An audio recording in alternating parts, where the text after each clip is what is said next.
What's going on, everyone? I hope you're having a fabulous day. I'd like to do a video today talking about 3 types of yoga, but I'm actually only going to focus on the first one for now, and maybe if I see some interest in this through like messages or comments or likes, actually like the video if you like it, then I'll get into the other 2 types of yoga.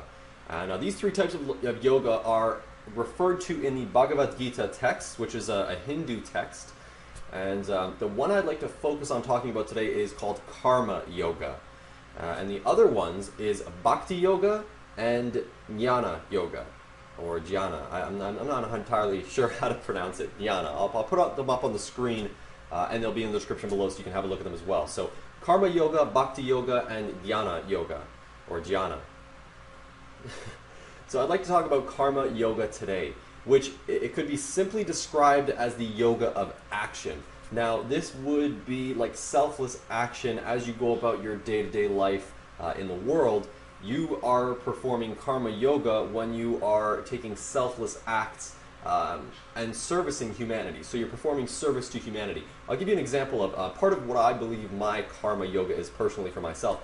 Firstly, I think it's this YouTube channel. I think part of my karma yoga practice is that I create videos and help bring sort of rising awareness, bring information, and just act as a conduit of sorts to spread any sort of knowledge or wisdom that I come across, and sort of just demonstrate my practice as I go about my life. Now this could be, this is sort of the yoga practice itself, the karma yoga practice, but just, I guess you could say my mindfulness meditation type of practice that I've sort of adopted over the past few years. And then just beyond that, and getting into more like the physical aspects of things with strength training and you know, health and dieting and things like that. So I believe part of my karma yoga is that I make videos and I make podcasts, and then beyond that, beyond just doing those things digitally and putting things out there like that on the internet, I believe that it's also part of the practice to, within your own community, within your own what could be referred to as sangha, that is basically your community of you know, friends, family members. It's sort of your spiritual community in a sense. Now these people may not be entirely spiritual themselves or religious in any sort of way, but when you're practicing karma yoga, you are selflessly servicing these people and aiding them as best you can, whether they know it or not, whether they know what you're doing or not. You sort of have a bigger picture of the whole thing, and you're in it to assist them in their spiritual growth. So that could be spiritual, and it could be like mental growth and even physical growth. You know, if you know a friend that's not doing too well health-wise, you want to aid them, and then you want to work with them to get them past any sort of barriers or blockages that they may have in terms of their health and fitness, get them past that, because it all starts with the body. You know, you can't have a great meditative practice or a great yoga practice when, you know, your mind is not right. Your mind's not right when your body's not right. So you got to get that stuff sorted first. So that could be a great practice if you help your friends out with you know, their health situation, and with you know, just longevity, increasing their lifespan, and improving the quality of life for your friends and family. So this could be considered karma yoga. Basically, it is the selfless acts which you perform as you go about your day and you service society. So Bhakti Yoga is the second of these 3 methods which are mentioned in the Bhagavad Gita text. Bhakti Yoga refers to the path of devotion.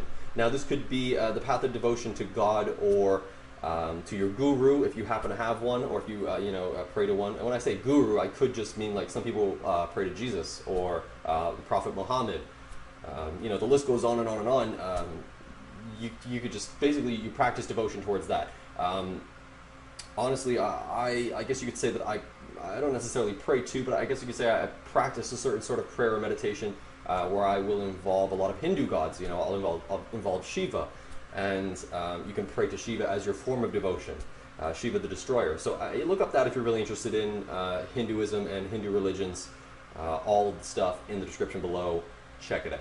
So that is the second one. That is the Bhakti Yoga. The third one, which is called Jnana Yoga, and I'm hoping I pronounced that right, which is the path of knowledge. So you're basically acquiring knowledge and wisdom to help facilitate the growth of the other forms of yoga, you know, through devotion and through servitude to humanity. So those are the things I wanted to talk about today. Those are the ideas I wanted to present to you. If you have any interest in these types of yogas, or if you feel that you practice it yourself, let me know. Comment down below.